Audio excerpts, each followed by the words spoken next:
nga mga sis ay matutuloy na yung plano namin magkakaibigan na mag-swimming. Yan naman nga mga sis, samahan nyo kami ng 2 days and 1 night dun sa pupuntahan namin na staycation villa. Ate ko, wala nga tayong sundo 4 days video, kaya naman nga nag-commute muna kami ng bus papuntang SM and then dun na kami nag-book ng Maxim. Syempre nga mga sis, ay sinama ko yung nanay ko dyan dahil wala nga din siyang kasama sa bahay. Kung iwan ko pa siya, tapos hindi rin ako papayagan nila ate at papa ko na kung hindi ko siya kasama mag-overnight. And finally nga mga sis, ay napadpad na kami dito sa The Houseland sa Pampanga kung saan nandito nga yung villa na pupuntahan natin. If you want the exact location of this villa mga sis, this is the Humble Homes at The Houseland, Pampanga mga sis. Makikita nyo naman nga yung exact location niya sa Google Maps mga sis or sa other maps na meron kayo dyan. Makikita nyo naman yung exact location niya kaya hindi naman kayo mahihirapan na puntahan to or hanapin to. Ate, sobrang nagandahan nga ako sa villa na to kaya naman nga let me quickly show you around the villa. Bali, kapasok nyo nga ng gate, makikita nyo tong mini garden sa my right side and then sa left side naman yung mga bikes na pwede nyo gamitin during your stay. And kung gusto nyo naman nga mag-ihaw, habang nag-swimming kayo mga sis, hindi nyo na kailangan magdala ng sarili nyong ihawan dahil meron na nga sila ditong sariling ihawan. At ito na nga yung pinaka-highlight ng place na to, which is yung pool area nila. Ate, syempre, pinaka-favorite part ko to dahil pinunta ko nga talaga dito is para mag-swimming ate ko. Ay, ate ko, sa sobrang init sa Pinas ngayon, ate, sign mo na to para mag-swimming. And of course, sa poolside mga sis, meron nga sila ditong tables and chairs. Hindi nga lang isa, kundi dalawa ate ko. And of course, meron din nga sila ditong swimming pool bench na pwede nyong gamitin sa picture-picturean nyo ate ko. Ate, perfect nga yung pool nila dahil meron pang pa-falls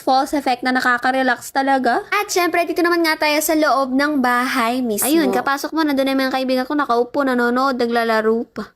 Sorry. Kidding aside nga mga sis, kapasok nyo, makikita nyo agad itong mga sleepers sa mismong tapat ng pintuan. And ito na nga yung pinaka-living room area na meron din nga napakalaking TV na pwede ka mag-movie marathon ate ko. And of course, meron din nga sila dito mga board games, card games na pwede nyo gamitin during your stay. Hindi nga lang yun dahil meron din nga sila ditong microphone, kaya naman nga pwede kayong mag-karaoke. At ito naman nga yung very aesthetic kitchen area and dining area at the same time. Baka naman nga namimiss yun yung pagmumukha ko mga sis, kaya naman nga nagpakita na ako sa part na to. So, bali sa part nga na to mga sis, sa kitchen cabinets nga sa loob, may kita nyo yung mga pwede nyo pang paglutuan ng mga kaldero, mga extra utensils, extra plates, and mga bowls. And dito naman nga sa part na to, may kita nyo yung mga trash bags and yung extra dishwashing liquid. And dito naman nga sa table na to, may mga drawers pa and mga extra storage na pwede nyo lagyan ng mga kung anong-anong gamit nyo na pangluto, ganto, ganyan na mga dala nyo. Almost forgot nga pala, meron din nga sila dito ang refrigerator. Tapos may pinto nga dito sa may kitchen area kung saan papunta tayo ngayon sa dirty kitchen. Or kung saan nga kayo pwedeng magluto-luto, ganto ganyan, mag-init na mga ulam, ganun, para hindi nga magkalat yung amoy sa loob ng bahay, of course. Pagdating naman nga sa mga rules, mga sis, hindi naman nga super dami yung mga rules dito, and may kita nyo nga yung mga rules na nakadikit sa mga pader-pader, ganun. And yung window nga sa may kitchen, mga sis, ay may kita nyo nga yung pool view. At kung may kasama naman nga kayong bata, pwede sila sa area na to, sa ilalim ng hagdan, mga sis, kung saan pwede sila maglaro-laro, ganun. And may mga books nga doon sa may shelf, kaya pwede nyo nga gamitin yun. And of course, meron din nga sila dito mga guest kits, and meron din nga sila mga towels na pwede nyo gamitin. And nakita naman nga tayo sa second floor mga sis kung saan nandun nga yung 3 bedrooms and lahat ng yon naka-aircon. First bedroom nga mga sis ay meron siyang pull-out bed. Second bedroom naman nga natin mga sis, meron nga siyang double deck and then meron pa siyang isang single na bed, tapos sa ilalim doon meron pang storage. And then meron din nga CR dito sa may bandang hallway sa second floor. Sa third room naman nga natin mga sis, meron tayong queen size bed and then sofa bed and of course may TV rin. At ko hindi lang yun dahil meron pa tayong extra bed dito and drawers. And sa lahat nga ng rooms mga sis, ito nga lang yung may CR. And yung pang third bathroom nga natin mga sis, nasa baba nga lang yun sa may tabi ng hagdan. Ate ko, sa lahat ng mga sinabi kong yun nakasama dito sa villa mga sis, walang hidden charges. Ate ko, akalain nyo yun for as low as 3,999 pesos. Makakapag-stay na kayo sa napakalaking villa na to. At tapos ko na nga yung tour mga sis, nandito naman nga tayo. Nagtutusok na kami ng hotdog para iihaw later. And after nun, of course, nagsaing na nga rin kami dyan. And yung rice cooker nga din pala dito mga sis provided. Quick outfit check nga lang dyan mga sis, pare-pareho nga para kami or may color coding kami. Ate ko, kahit mainit, lumabas na nga kami dyan para mag-group photo and solo pictures. Ay, napakaganda nga ng background namin dyan mga sis, talaga naman nga sobrang nagustuhan namin. Katapos nga namin mag-picture taking mga sis, ay nag-start na rin nga kami mag-init ng mga ulam dahil nagugutom na daw kami at magdi-dinner kami ng kahit maliwanag pa talaga sa labas. Tapos ate ko, late na nga namin nalaman na meron silang sariling ihawan, kaya naman nga nagdala pa kami ng sarili naming mini ihawan. Ate ko, ay talagang di ba nakontento ang mga batang to at nag-order pa ng pizza? Bali, dito na nga kami sa may labas, sa may gilid ng pool, nag-dinner mga sis, at sabay-sabay kami talagang nag-enjoy kami dito. Ate ko, na para bang feel na feel talaga namin. Tapos yung nanay ko, tinatawag ko na sa loob para magsabay-sabay na kami talaga mag-dinner dito, pero ayaw niya ate ko. Ay rugo ate ko, gusto niya na daw ma-feel namin na kami-kami lang nag-e-enjoy, walang parents na kasama.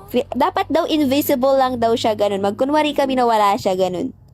over naman. Pero syempre mga sis, gusto din siya mag-enjoy. Kaya naman nga pinapalabas kong pilit siya dyan. Pero ayaw niya talaga. Kaya pinagdalan ko na lang siya pagkain at inumin sa loob. And wag naman nga kayo mag-alala mga sis. Dahil feeling ko nag-enjoy din naman siya sa loob. Dahil nagbe-video ka siya dun, ganun. Ay ate ko, yung bata na to. Kanina pa nga ako nag-aayang mag-swimming. Ate ko ngayon dumilim na. Dun pa kami nakapag-swimming. Kaya naman nagpalit na agad kami ng pang-swimming namin. Bali ito nga ang view namin or ang itsura ng villa kapag madilim na. Ate ko yung atake dito. Very cozy. Tapos very calming talaga. Ayan, tuwang-tuwa na yung bata. Ate ko nakaligo na rin sa wakas. Ay, ate ko, pati ba naman sa paligo? Tinatawag ko na yung nanay ko. Ayaw niya pa rin sumama. Ayaw niya daw maligo, mag-swimming. Ate ko, pinunta namin dito para mag-swimming tapos di siya mag-swimming. Tama ba yun? Tama. Fast forward na nga mga sis, kinabukasan na nga ate ko, di pa ako nakapag-outfit check ng pantulog ko. Tama. Maaga nga kami nagising ni mama dyan at kaming dalawa pa nga lang yung nagising. Kaya naman nga kumuha lang kami ng coffee sa baba tapos umakyat muna kami para manood ng movie. Ate ko sa dalawang TV nga dito sa villa mga sis, lahat merong Netflix and YouTube. Ate ko, saan ka pa? Kagising nga ng mga kaibigan ko dyan mga sis ay nag-init na agad kami ng mga ulam para sa almusal namin. Ay ate ko, lahat ng ulam namin kagabi, lahat may tira. Yung sisig, yung hotdog, tsaka yung barbecue. Uy, the best yung sisig ate ko talagang. Sarap. Thank you, Abriel. Ay, ayan. Finally, mga sis, sumabay na nga mag-almusal sa amin si mama, ate ko. Habang kumakain nga kami dyan, mga sis, ay nanonood nga kami sa Netflix nung bagong Filipino movie. Yung ano ata yun, mga sis, yung 18 Roses ba yun, no? Basta yun, ate ko talaga naman nga papakiligin ka sa una, tapos papaiyakin ka sa ulo. Ate ko, first time ko makita dyan ng mga kaibigan naming lalaki na kiligin, na it's mio, para silang babaeng tumitili. May kasama pang dabog yun, ate ko. Ate ko, inubos na nga lang namin yung morning oras namin dito sa panonood sa movie sa sala. Ate ko, super cozy, tapos naka-aircon pa. Perfect! If interested nga kayo sa villa mga sis, mention ko na lang dyan sila sa comment section o kaya naman papakita ko dito sa screen yung FB page nila. Ay, dito na nga po tatapusin ang ating video for today. Sana nag-enjoy kayo. Bye!